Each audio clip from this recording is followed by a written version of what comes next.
मरने के बाद स्वर्ग के दरवाजे पर 4 लोग खड़े थे। इन 4 आदमियों में पहला राजा था, दूसरा एक बिजनेसमैन था, तीसरा पंडित था और चौथा आदमी मजदूर था।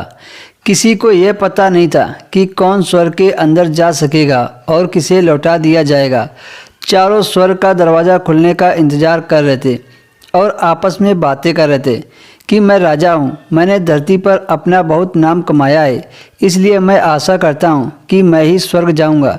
फिर बिजनेसमैन ने अपनी बात सामने रखी कि मैंने धरती पर काफ़ी धन कमाया है और उस धन से मैंने काफ़ी लोगों की मदद की है, इसलिए स्वर्ग तो मैं ही जाऊँगा।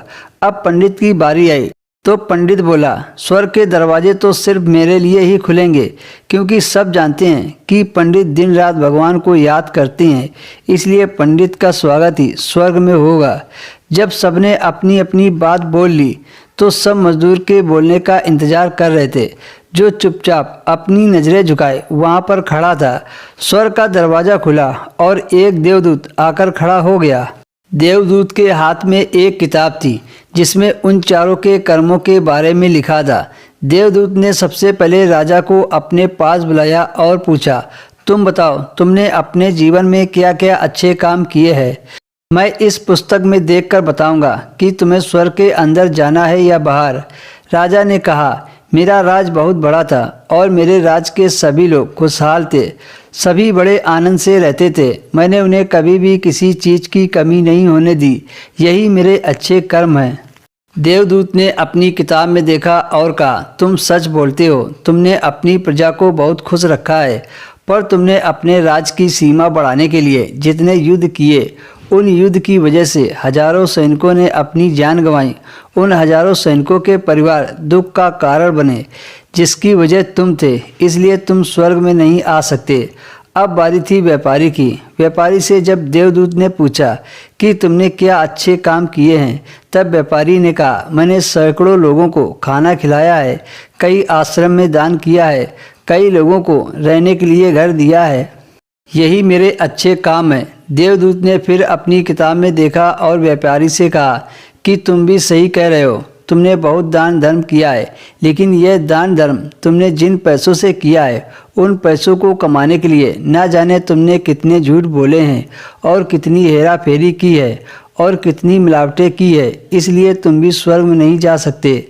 अब पंडित से भी यही सवाल किया तो पंडित ने बड़े आत्मविश्वास से कहा, मैंने अनगिनत लोगों को ज्ञान दिया है, हजारों यज्ञ और पूजाएं की हैं और दिन रात भगवान का जाप किया है, इससे अच्छे कर्म और क्या हो सकते हैं। देवदूत ने फिर से अपनी किताब में देखा और पंडित से कहा, आपने जितने लोगों को जो भी ज्ञान दिया है, उन बातों पर खुद कभी अमल किया है। आपने यज्ञ पूजा या भगवान का नाम सच्चे मन से कभी नहीं लिया, इसलिए आप भी स्वर्ग में नहीं आ सकते। मजदूर यह सब देखकर हैरान था। वह अब तक जिन्हें मान समझ रहा था, उनको भी स्वर्ग में जाने की इजाज़त नहीं मिली। धरती पर जिन कर्मों को अच्छा समझा जाता है, उन कर्मों का यहाँ पर कोई मूल नहीं है। देवदूत ने जब मजदूर को अपने पास बुलाया, इससे पहले देवदूत उसके अच्छे कर्मों के बारे में पूछता, तभी मजदूर बोल पड़ा, प्रभु, मैं भी स्वर्ग में आने के लायक नहीं हूँ, लेकिन मैं फिर भी एक बार बाहर से ही झांक कर देखना चाहता हूँ। बस मेरी यही इच्छा है, इससे ज़्यादा कुछ नहीं, क्योंकि ऐसी इच्छा पालने के लिए मैंने जीवन में कुछ भी नहीं किया है। मैं दिन भर मेहनत करता था और जो भी पैसे कमाता था उन्हें अपने परिवार के पालन पोषण में खर्च कर देता था, इसलिए दान धर्म के लिए कुछ बचता ही नहीं था। भला मैं लोगों की क्या सेवा करता। काम के बाद जो भी थोड़ा समय मिलता था उसे अपने बूढ़े माँ बाप की सेवा में बिता देता और कभी कभी मैं थोड़ी देर के लिए मंदिर भी चला जाता था और भगवान को धन्यवाद कहता कि मेरा जीवन जैसा है बहुत अच्छा है। देवदूत ने अपनी किताब में देखा, फिर मजदूर से पूछा कि तुम याद करके बताओ, तुमने कभी तो कोई अच्छा काम किया होगा। मजदूर ने थोड़ी देर सोचा और कहा, हाँ, मुझे थोड़ा थोड़ा याद है। एक बार मैं बहुत भूखा था और खाना खाने बैठा था। एक बहुत कमज़ोर कुत्ता जो ठीक से चल भी नहीं पा रहा था, वह मेरे पास आया और मेरे खाने को देखने लगा। तब मैंने अपनी रोटी उसे खिला दी और उस दिन मैं खुद भूखा सोया था। मजदूर की बात सुनने के बाद देवदूत मुस्कुराया और बड़े सम्मानपूर्ण उसे अपने साथ स्वर्ग में ले गए। दोस्तों, अच्छे कर्म लोभ मोह माया इन सब भाव में आकर नहीं किए जाते और न ही उन्हें अच्छे कर्मों की श्रेणी में गिना जाता है। बिना लालच के किया गया कर्म ही अच्छा कर्म होता है।